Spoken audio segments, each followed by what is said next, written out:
நண்பர்கள் அனைவருக்கும் இளம் பெருவழுதியின் இனிய வணக்கம். இன்னைக்கு சாயங்காலம் சரியா ஒரு 5 மணி அளவில் மதுரை மேலவளவு பாரதி என்று சொல்லப்படுகின்ற ஒரு நபர், அந்த தம்பி நம்ம கால் பண்ணி அண்ணன் இந்த மாதிரி மதுரை மேலவளவு பக்கத்தில் ஒரு ஜாதி அட்ராசிட்டி நடந்திருக்குண்ணே, ரொம்ப ஒரு கொடூரமான ஒரு சம்பவம், ஒரு பெண்ணை மானபங்கம் படுத்தியிருக்கிறாங்க, அதே மாதிரி ஒரு நபருக்கு அரிவாள் வெட்டு விழுந்திருக்குது. அவங்க ஒரு இத்தனைக்கும் ஒரு அரசாங்க ஊழியர், மக்களுக்கு சேவை பண்ணுவதற்காக அவங்க போனாங்க. போன இடத்துல இந்த மாதிரி அவங்கள மானபங்கப்படுத்தி அவருடைய கணவர் அரிவாளால் வெட்டி இந்த இடத்துல பெரிய காயமாக ஏற்பட்டிருக்கு. ஸோ நீங்கள் ஒரு செய்தியாக போட்டுருக்கணே அப்படின்ற மாதிரி ஒரு சில வேண்டுகோள்லாம் வச்சார். சரி தம்பி, நீங்கள் முடிஞ்சால் வாய்ப்பு இருந்தால் அந்த பாதிக்கப்பட்ட நபர்கள்ட்ட ஒரு வீடியோ எடுத்து என்ன நடந்துச்சு அப்படின்னு சொல்லி அவங்க வாயாலே சொல்ல வச்சு ஒரு வீடியோ எடுத்து நீங்கள் அனுப்புங்க, அதேமாதிரி டேட்டாக்கள் அனுப்புங்க, நம்மளுடைய இதில் போட்டுவிடுவோம் அப்படின்ற மாதிரி சொல்லியிருந்தேன். ஸோ அதன் அடிப்பில் அவர் இந்த வீடியோ கிளிப்பிங் அனுப்பியிருக்காரு, அதே மாதிரி தரவுகள் எல்லாமே அனுப்பியிருக்காரு. அது என்ன தரவுகள், அதே மாதிரி அந்த வீடியோ கிளிப்பிங்கில் இந்த பாதிக்கப்பட்ட விக்டிம் இருக்காங்க இல்லையா, அவங்க என்ன சொல்லியிருக்காங்க அப்படின்ற விஷயத்தை இந்த காணொலியில் ஒரு டீட்டெயிலாக பார்த்துடலாம். உங்கள் எல்லாருக்குமே மதுரை மேலூர் தெரியும். மேலூர் அப்படின்னு சொல்லிட்டாலே மேலவளவு அப்படின்ற ஊர் எல்லாருக்குமே தெரியும். ஏன்னா அந்த மேலவளவில் தான் முருகேசன் உட்பட ஒரு 7 நபர்களை வெட்டி படுகொலை செஞ்சாங்க இல்லையா, அந்த ஊர் இருக்குது. ஸோ அது பக்கத்தில் தான் சேக்கிப்பட்டி என்று சொல்லப்படுகின்ற ஒரு கிராமம் இருக்குது. இந்த சேக்கிப்பட்டியை சார்ந்தவர் தான் பிரேமா என்று சொல்லப்படுகின்ற ஒரு பெண், பிரேமா என்ற தனலட்சுமி என்று சொல்லப்படுகின்ற ஒரு பெண். இவங்க மக்களை தேடி மருத்துவம் என்று சொல்லப்படுகின்ற ஒரு திட்டம் நம்ம முதல்வர் கொண்டு வந்தார் இல்லையா, மக்களை தேடி மருத்துவம், அதை வீடு வீடாக போய் மக்களுக்கு மருத்துவ சேவை புரிவது, அதான் மக்களை தேடி மருத்துவம். ஸோ இந்த மக்களை தேடி மருத்துவம் என்று சொல்லப்படுகின்ற அந்த இதில் தான் அவர் வேலை பார்க்குறாங்க. ஸோ ஊராக போய் மக்களுக்கு எல்லாமே தொடர்ச்சியாக சேவை புரிஞ்சுட்டே வராங்க பிரேமா என்று சொல்லப்படுகின்ற தனலட்சுமி அவர்கள். ஸோ அதே மாதிரி தான் அவங்க என்ன பண்ணியிருக்காங்க, தன்னுடைய சொந்த ஊரான சேக்கிப்பட்டியிலேருந்து கிளம்பி போய் வெம்பம்பட்டி என்று சொல்லப்படுகின்ற ஒரு கிராமம், அந்த ஊரில் போய் வழக்கம் போல் தன்னுடைய பணிகள்லாம் பார்த்துக்கிருக்காங்க. அங்கே இருக்கிற மக்கள் எல்லாத்துக்குமே மருத்துவ சேவைகள்லாம் புரிஞ்சுக்கிருக்கிறாங்க, மாத்திரைகள் எல்லாமே கொடுத்துக்கிட்டே இருக்கிறாங்க. கொடுத்துக்கிறப்ப தான் அந்த ஊரில் இருக்கிற அழகன் என்று சொல்லப்படுகின்ற ஒரு நபர், பேரை பார்த்தீங்களா, அழகனாமா, அழகன் என்று சொல்லப்படுகின்ற ஒரு நபர், அவர் என்ன பண்ணியிருக்காரு அப்படின்னா, ஒரு பறச்சி நீ எனக்கு மருத்துவ சேவை புரிவதா, என்னுடைய மக்களுக்கு நீ மருத்துவ சேவை புரிவதா அப்படின்னு சொல்லி மருந்துகள் எல்லாத்தையுமே தட்டி விட்டுருக்காரு. உடனே இவங்க என்ன பண்ணியிருக்காங்கன்னா, பிரேமா அவங்க என்ன பண்ணியிருக்காங்க, ஆனால் நான் ஒரு கவர்மெண்ட் ஸ்டாஃபு, நான் ஒரு வாலண்டியராக அதை வேலை பார்த்துக்கிருக்கேன். இத்தனைக்கு நான் தான் செய்யலை, முதல்வர் அறிவித்த மக்களை தேடி மருத்துவம் என்று சொல்லப்படுகின்ற திட்டத்தின் மூலமாகத்தான் உங்களுக்கு சேவை புரிஞ்சுக்கிருக்கேன். இது நீங்கள் பிடிக்கலன்னு சொல்லி நீங்கள் மருந்தை தட்டி விட்டீங்கன்னா என்ன லாஜிக்கு அப்படின்ற மாதிரி இவங்க எதிர்த்து கேள்வி கேட்குறாங்க. கேள்வி கேட்டோன்னே என்ன பண்ணுறாரு, யார், அழகன். தலித்த மக்கள் தான் கேள்வி கேட்டால் பிடிக்காது இல்லையா, இந்த அம்மா கேள்வி கேட்ட உடனே இந்த அழகன் என்று சொல்லப்படுகின்ற ஜாதி வரி கையவன் என்ன பண்ணியிருக்கான், சேலையை பிடிச்சி இழுத்து மானபங்கம் படுத்தியிருக்கான். அது மட்டும் கிடையாது, மானபங்கம் படுத்தி இருக்கும்போதே கெட்ட வார்த்தை எல்லாமே யூஸ் பண்ணியிருக்காங்க. இந்த வீடியோ ப்ளே பண்ணுற நீங்களே பாருங்கள், கெட்ட வார்த்தைலாம் யூஸ் பண்ணியிருக்கான். யூஸ் பண்ணதுக்கப்புறம் அது வழியாக அந்த பிரேமாவுடைய கணவர் வந்திருக்காரு. கணவர் போய் நியாயத்தை கேட்டிருக்காரு, இந்த மாதிரி நீங்கள் என்ன இப்படிலாம் ஜாதி வரி பண்ணாதீங்க அப்படின்ற மாதிரி நியாயத்தை கேட்டிருக்காரு. நியாயத்தை கேட்டதற்காக அரிவாள் எடுத்து இந்த இடத்துல வெட்டியிருக்காங்க. யார், பிரேமாவுடைய கணவருக்கு அரிவாள் வெட்டு விழுந்திருக்கு. அந்த வீடியோ ப்ளே பண்ணுறேன், அவங்களே என்ன சொல்கிறாங்க அப்படின்றத நீங்களே பாருங்கள். என் பேர் தனலட்சுமி, நான் சேக்கிப்பட்டி ஊராட்சியை சேர்ந்த பொண்ணு. நான் மக்களை தேடி மருத்துவத்தில் WHVயாக இருக்கேன், உமன் ஹெல்த் வாலண்டியராக இருக்கேன். நான் பறையர் சமூகத்தை சேர்ந்த பொண்ணு. ஒடப்பம்பட்டி ஊராட்சிக்கு நான் மாத்திரை கொடுக்குறதுக்காக வழக்கம் போல் போனேன். இன்றைக்கி காலையில் ஒரு 10-11 மணி இருக்கும். நான் போனப்போ போய் மாத்திரை கொடுத்துக்கிட்டு இருந்தேன். அப்போ அவங்க பேர் அழகனா, அவங்க அப்பா பேர் நல்லு, அவரை அந்த அழகென்றவரை குமாருன்னும் கூப்பிடுவாங்களாம். அந்த அண்ணன் மாத்திரை நான் கொடுத்துக்கிட்டு இருக்கையில், நீ பறைய விட்டு தேவடியா, எங்கள் யாருக்கும் கொடுக்கக்கூடாது மாத்திரை, பறச்சிக்கிட்ட மாத்திரை வாங்கி எங்கள் ஆளுக சாப்பிட வேண்டிய அவசியம் இல்லை அப்படின்னு சொல்லிட்டு மாத்திரையை ஃபுல்லாத்தையும் கொட்டி செதறி விட்டுட்டாங்க. அண்ணே, நான் கவர்மெண்ட்லேருந்து இந்த வேலை பார்க்க சொல்லியிருக்காங்கன்னே, அந்த வேலையை நான் பார்க்குறேனே, நான் பார்க்குற வேலையை தடுக்காதீங்கன்னே நான் சொல்லிட்டேன். சொன்னாலும் அந்த அண்ணன் கேட்கல, மாத்திரை ஃபுல்லாத்தையும் கொட்டி செதறி விட்டுட்டு அப்படியே கையிலேயும் அவுத்து விட்டுட்டு அப்படியே சேலையை பிடிச்சி இழுத்து என்னை அடித்து, சேலையெல்லாம் கிழிச்சு, தலையில் அடித்து, ஷோல்டரில் இங்கே காயம். அதை எங்கள் வீட்டுக்கார. ஐயா வணக்கங்க, நான் சேக்கிப்பட்டி ஊராட்சி பஞ்சாயத்து, சேக்கிப்பட்டி பஞ்சாயத்து. என் பேர் செந்தில். எங்கள் வீட்டுக்காரங்க மக்களை தேடி மருத்துவத்தில் 2 வருஷமாக வேலை செஞ்சுட்ருக்காங்க. அவங்க எங்கள் ஊர் பஞ்சாயத்து சேர்ந்து உடப்பம்பட்டிக்கு இன்றைக்கி மாத்திரை கொடுக்க போனோம். 11 மணி போயிருக்கையில் அங்கே இந்த மாதிரி தண்ணியை போட்டு மூப்பனா சாதி சேர்ந்தவர் பரப்புதி மகனே, நீலாம் ஏன்டி எங்கள் ஜாதிகளுக்கு மாத்திரை கொடுக்குற, அதெல்லாம் கொடுக்கக்கூடாது, வைக்கக்கூடாது, நீ மாத்திரை கொடுத்தேன் பரப்புதி மகனை, நீ கொடுத்து நான் வாழணுமா அப்படின்னு சொல்லி எங்கள் தரக்குறோம் பேசி எங்கள் வீட்டுக்காரம்மா சேலை உருவி கட்டை எடுத்து ஃபஸ்ட்டு எங்கள் வீட்டுக்காரம்மா அடித்தார்.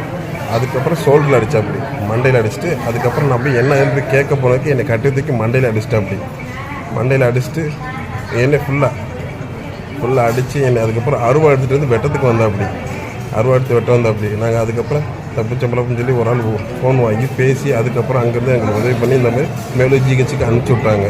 உயிர் தப்பிச்சு வந்து பெரிய பாடாயிடுச்சு. அதனால் நீங்கள் நடவடிக்கை எடுக்கணும் ஐயா. வீடியோ பார்த்தீங்களா? இந்த ஜாதி வரி அட்ராசிட்டிக்கு மெயினான காரணமே என்ன அப்படின்னா ஒன்றுமே கிடையாது. அவனுடைய மூளையில் விதைக்கப்பட்டு இருக்கிற சனாதன ஜாதி வரி சிந்தனை. யாரு? இந்த அலைஞன் இருக்கான்ல, அவனுடைய மூளையில் விதைக்கப்பட்டுள்ள சனாதன ஜாதி வரி சிந்தனை.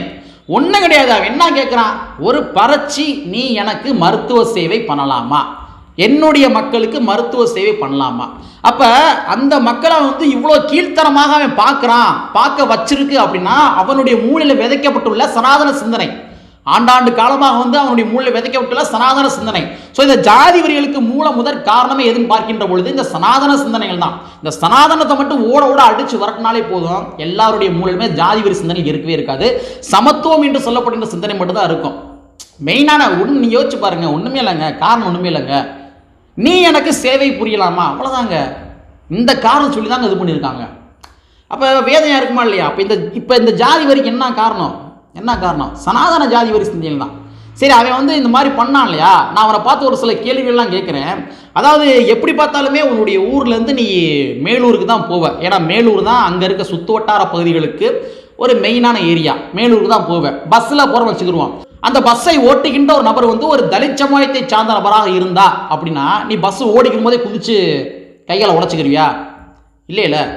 அதே மாதிரி இந்த அம்மா வந்து உனக்கு மருத்துவ சேவை பண்ணது பிடிக்கலன்னு சொல்ற யாரு? பிரேமா என்று சொல்லப்படுகின்ற தனலட்சுமி அவர்கள்.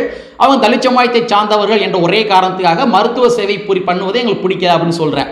நான் என்ன கேட்குறேன் அப்படின்னா, எப்படியோ வந்து நோய் நொடி வந்து உனக்கு வரும், நீ வெளியில் போய் மாத்திரை மருந்து வாங்கி தான் திம்ப. அந்த மாத்திரை மருந்து வாங்கி தின்ற இல்லையா, அந்த மாத்திரை மருந்தை தயாரித்த நபர்கள் யாரு அப்படின்னு உனக்கு தெரியுமா? இன்னைக்கு பல இடங்கள்ல தலித் சமுதாயத்தை சார்ந்தவர்கள் கோல வச்சுறாங்க. பல இடங்களில் தலித் சமுதாயத்தை சார்ந்தவர்கள் டாக்டர்களாக இருக்கிறாங்க. மருந்துகள் தயாரிக்கின்ற இடங்கள்ல கூட இருக்கிறாங்க. சரிங்களா? மருந்துகள் வந்து தயாரிக்கின்ற இடங்கள்ல கூட இருக்கிறாங்க. அப்படிங்கிற பட்சத்தில் அந்த மருந்தை தயாரித்து கொண்டிருக்கின்ற நபர்கள் ஒருவேளை தலித் சமுதாயத்தை சார்ந்தவர்கள் அப்படின்ற மாதிரி உனக்கு தெரிய வந்துச்சு அப்படின்னா நோய் நொடி வந்து செத்து போயிடுவேன் நீ. ஏங்க இந்த அட்ராசிட்டி காரணம் ஒன்றுமே இல்லைங்க. அவன் என்ன கேட்குறான்? நீலாம் எனக்கு வந்து சேவை புரியலாம்னா அப்போ என்ன அர்த்தத்தில் கேட்குறான்? இன்னும் கூட ஒரு சில கேள்வியெல்லாம் கேட்குறேன். அதாவது நீ உடுத்துகின்ற உடை இருக்கு இல்லையா, நீ உடுத்துகின்ற உடை யார் தயாரிச்சதுன்னு தெரியுமா? யார் எக்ஸ்போர்ட் பண்ணாங்கன்றது தெரியுமா? யார் இறக்குமதி பண்ணி யாருடைய கடையில் வந்து சேல்ஸ் பண்ணாங்கன்றது தெரியுமா? உனக்கு சேல்ஸ் பண்ண நபர் எந்த சமுதாயத்தை சார்ந்தவங்க தெரியுமா? ஒருவேளை தலித் சமுதாயத்தை சார்ந்தவர் அப்படின்னா தெரிய வந்துச்சு அப்படின்னா ஒட்டு துணி இல்லாமல் அம்மன கடையை நடந்து போகிற அவ்வளவு கடுமையான கோபங்கள் எல்லாமே வருது மக்களே. இந்த ஜாதி வரி அட்ராசிட்டிக்கு காரணங்கள் எல்லாத்தையுமே நீங்கள் பாருங்கள். அதாவது நீங்களாம் இந்த ஜாதியை சார்ந்தாலு, நீங்களாம் எனக்கு மருத்துவ சேவை புரியலாமா? மதுரை பெருங்குடியில் வேட்டியை இறக்கி விட்டு பேச மாட்டையா? எப்படி சொல்லி வெட்டியிருக்கான் பாருங்க. வேட்டியை இறக்கி விட்டு நீ பேச மாட்டியா அப்படின்னு சொல்லி 6 வயது சிறுவனுடைய காலில் வெட்டியிருக்கான். அதேமாதிரி திருநெல்வேலியில் நீ தேவேந்திர வேளா சமுதாயத்தை சார்ந்தவானா அப்படின்னு சொல்லி மேலே ஒன்றுக்கு இருந்து விட்டுருக்கான். நிர்வாணப்படுத்தி மேலே ஒன்றுக்கு இருந்து விட்டுருக்கான். ஸோ தொடர்ச்சியாக இந்த ஜாதி வரி அட்ராசிட்டிக்கு எல்லாமே காரணத்தை பாருங்கள். முன்னாடியாச்சும் ஏதாச்சும் காரணங்கள் இருந்துச்சு, வெட்டுறதுக்கு குத்துறதுக்கு எல்லாத்துக்கும் காரணங்கள் இருந்துச்சு. இப்போலாம் காரணங்களே தேவையில்லை. இவன் இந்த ஜாதியை சார்ந்தோன்னா தேவேந்திர வேளா சமுதாயத்தை சார்ந்தோன்னா வெட்டு, இவன் பறைய சமுதாயத்தை சார்ந்தோன்னா அடி உத வெட்டு, இவன் அருந்தே சமுதாயத்தை சார்ந்தோன்னா அடி உத வெட்டு. ஸோ இந்த மாதிரி வந்து ஜாதி வெறியின் மூலமாக, குடிபெருமையின் மூலமாக ஜாதி வெறி என்ன பண்ணியிருக்காங்கன்னா விதைச்சு விட்டுருக்காங்க. இப்போ தற்போது விதைச்சிக்கிட்டு இருக்காங்க. அதான் நடக்குது. சரி, இதெல்லாம் பார்க்குறப்ப நமக்கு என்ன தோணும் அப்படின்னா, எனக்கு கால் பண்ணி இந்த மாதிரி அட்ராசிட்டி நடந்துருச்சுனே அப்படின்னு சொன்ன நபர் யாருன்னு பார்த்தோம்னா மேடவளவு பாரதி என்று சொல்லப்படுகின்ற ஒரு நபர். அந்த தம்பி வந்து விடுதலை சிறுத்தைகள் கட்சியை சார்ந்தவன். அவங்க என்ன சொன்னான்னா, அண்ணன் இந்த மாதிரி நடந்துருச்சு, ஹாஸ்பிட்டலில் அட்மிட் பண்ணியிருக்காங்க, நாங்கள் காவல்துறையை கண்டித்து சாலை மறியலில் ஈடுபட போகிறோம் அப்படின்னு சொன்னான். இப்போ இதுலேருந்து என்ன தெரியுது? தலித் மக்களுக்கு ஏதாச்சும் பிரச்சனை ஏற்படுகின்ற பொழுது முதல் ஆளாக களத்தில் இறங்குகின்ற கட்சி எந்த கட்சினா அது விடுதலை சிறுத்தைகள் கட்சி மட்டும்தான். அவங்க தான் போய் இறங்கியிருக்காங்க. இன்னொரு சுவாரஸ்யமான விஷயம் சொல்லவா? இதே மேலூர் மேலவளவில் தான் விடுதலை சிறுத்தை கட்சி நிறுவனர் முனைவர் தொல் திருமாவளவன் அவர்கள் என்ன சொன்னார் அப்படின்னா, அதாவது சாதா சங்கிகளோட கை கோர்த்துக்கிட்டு எவனாச்சும் பறையன்ற பேரை வந்தான் அப்படின்னா அவனை வந்து அடிச்சு வரட்டுங்கன்ற மாதிரி சொன்னார். சனாதன சங்கிகளோடு கைகோர்த்து கொண்டு பறையர் என்ற பேர் வேணாச்சும் வந்தான் அப்படின்னா அடிச்சு வரட்டுங்கன்னு சொன்னார். ஆனால் இந்த சங்கி குரூப்ஸும் அதேமாதிரி சுயசாதி அறிப்படுத்த நபர்கள் என்ன பண்ணாங்கன்னா அதை மட்டும் வெட்டி அது பறையர்னு சொல்லி வந்தாங்கன்னா அடிச்சு வரட்டுங்கன்றதை மட்டும் வெட்டி பரப்பி விட்டானுங்க. இன்னைக்கு இந்த இடத்துல விடுதலை சிறுத்தை கட்சி போய் போராடி இருக்குது, சாலை மறியல் பண்ணியிருக்காங்க. அட்ராசிட்டி நடந்தது மேலூர் மேலோளவு பகுதியில், மேலோளவு பக்கத்தில் சேடப்பட்டி என்று சொல்லப்படுகின்ற ஒரு ஊரில். இந்த இடத்துல யார் போய் களத்தில் இருக்காங்க, ஸ்பாட்டில் இருக்காங்க. அன்னைக்கு சுயசாதி பெருமை பேசினவன், அதாவது நம்ம முனிவர் தொல் திருமாவளவனை எதிர்த்து சுயசாதி பெருமை பேசின எவனும் வரவே இல்லையே. விசிகா மட்டும் தானே ஸ்பாட்டில் போய் நிற்குது, காவல்துறை கண்டிச்சு சாலை மறியல் பண்ணுறாங்க. ஏன் மற்றவன் வரல? சுயசாதி அறிப்படுத்தவங்க ஏன் வரல? நாங்களாம் சாம்பவுக்குள்ள வேளாண் சொல்கிறேன் ஏன் வரல? நாங்களாம் பறைய பெருங்குடி மக்கள் சொல்கிறேன் ஏன் வரல? இன்னும் பல இயக்கங்கள் இருக்காங்களே அவங்களாம் ஏன் வரல? சுயசாதி பெரும் பேசுகிறேன் ஏன் வரல? அவ்வளோதான் சிம்பிளான கேள்வி. இன்னும் ஒருபடி மேலே போய் கேட்கறதா இருந்தா, நாமெல்லாம் தமிழர்கள் என்று சொல்லப்படுகின்ற நாம் கும்பிட்டை கட்சியுடைய தலைமை ஒருங்கிணைப்பாளர் அன்புணன் மரியாதைக்குரிய குடியாரன் சீமானிய வரல. விதைக்கிறல, எல்லா இடத்தையும் விதைக்கிறல, குடிபெருமை பேசி விதைக்கிறல. நீ குடிபெருமை விதைச்சதன் விளைவாகத்தான் என்ன பண்ணுறாங்க, நீங்களாம் எனக்கு மருத்துவ சேவை பண்ணலாமான்னு சொல்லி வெட்டுறானுங்க.